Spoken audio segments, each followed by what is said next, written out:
The UK's trade relations with the rest of the world post-Brexit was shrouded in uncertainty for most of last year.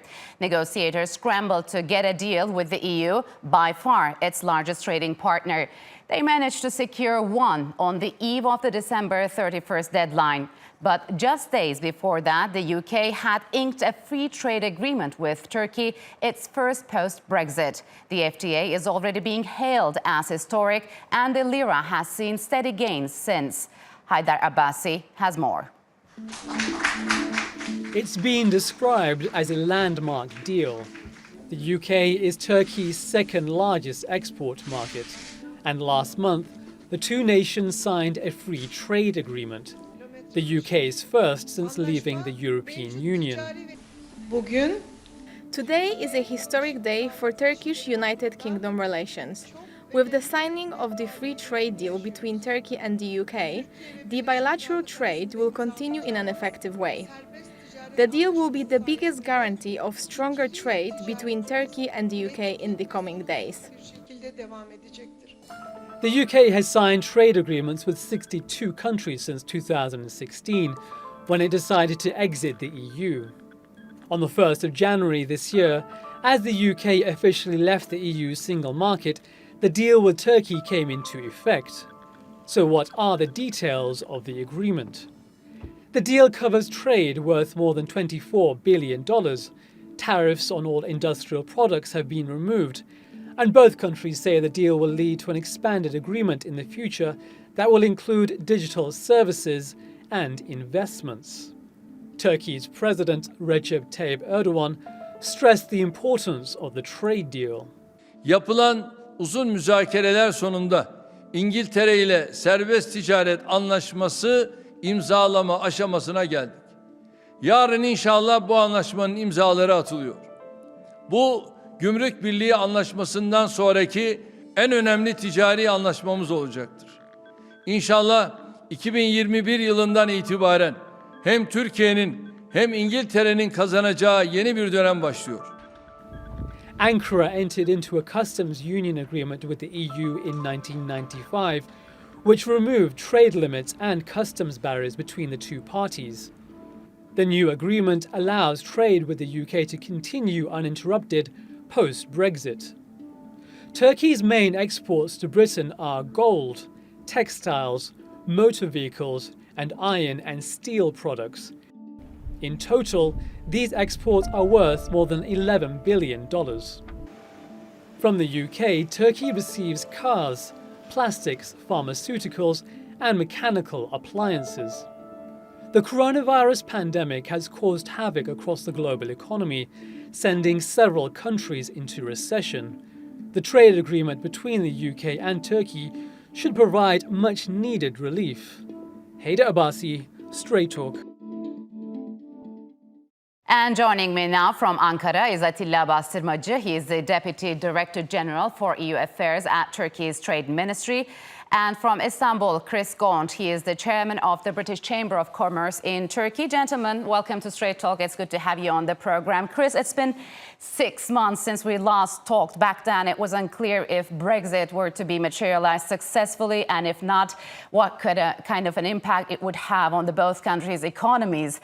Luckily, everything went smoothly and the FTA was finalized on time. Could you talk to us about the significance of this free trade agreement being the UK's first FTA since leaving the European Union?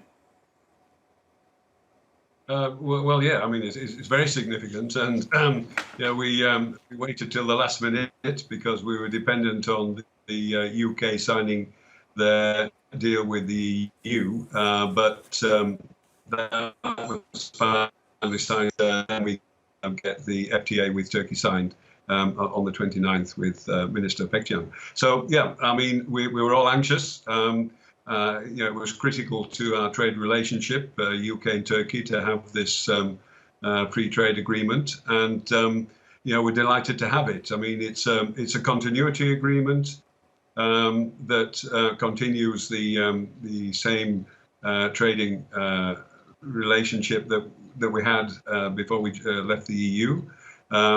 But it's also a starting point. So what we have now is a 2-year window in order to negotiate enhanced trading terms with Turkey. We will be continuing to negotiate to add more opportunities to our free trade relationship. Yes. And build a sustainable free trade relationship going forward. Okay, so Atilla, what's the agreement about? What's in it for both countries? And could you talk to us about its significance for Turkey? Well, the agreement is about the trading in goods. As Chris has just mentioned, we are very pleased to have the agreement, to conclude the agreement, and it establishes a new framework for our trade and economic relations. It will provide predictability, certainty, and stability to our companies, and our companies will continue to enjoy the same business environment they have been using for the last 25 years. As the UK is no longer a member of the European Union, the agreement also envisages an expansion to other areas like services, investments, and it will certainly work as a solid basis for our further steps to improving business environment. Mm-hmm. It will certainly maintain our long-standing and high level of trade relations between Turkey and the UK. So how will this agreement add to the existing sectors, Chris, on which the two sides trade, and what other areas could see further expansion? Well, as I mentioned earlier, I mean, we've had a strong trading relationship when we were part of the EU. And many sectors were actually covered there, apart from agriculture and one or two other sectors. But I mean, we're now looking at expanding our engagement with agriculture. We're also very focused on the tech sector. We see a lot of opportunity between UK and Turkey to develop our tech relationship in climate tech and green tech. We're also looking at fintech and health, lots of areas there.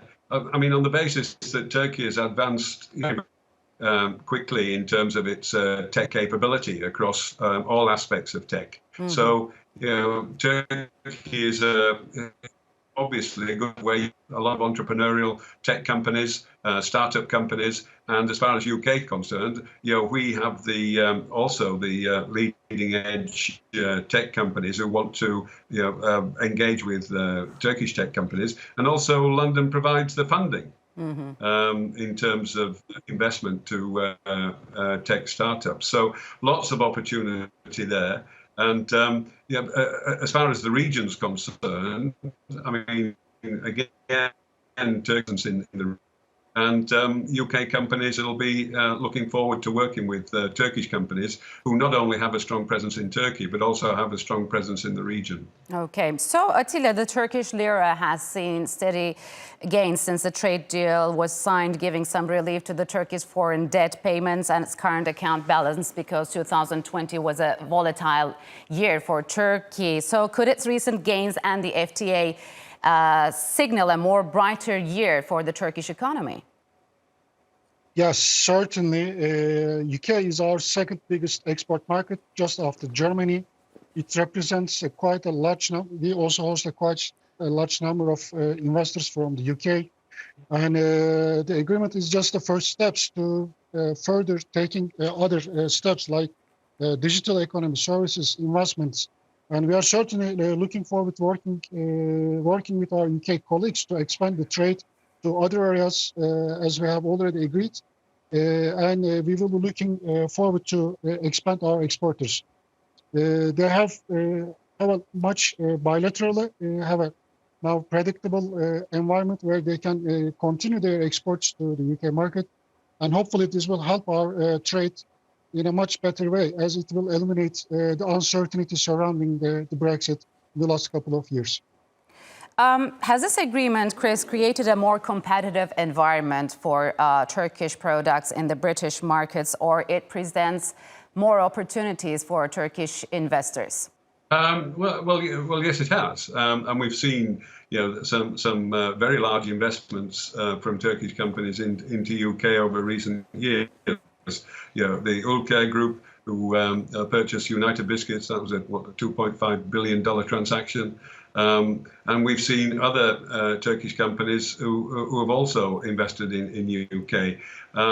But obviously, we're looking at it in terms of a two-way street. So we also want UK investors to invest in Turkey. And this trade deal that we've now got in place secures our ongoing economic and trade relations, and that will give a lot of confidence to UK investors, looking at Turkey, particularly as Turkey offers a very broad range of opportunities and capabilities. And we've talked before, I think, about companies moving away from Southeast Asia and China in order to get their supply chain closer to the domestic market. And again, Turkey has a major opportunity there.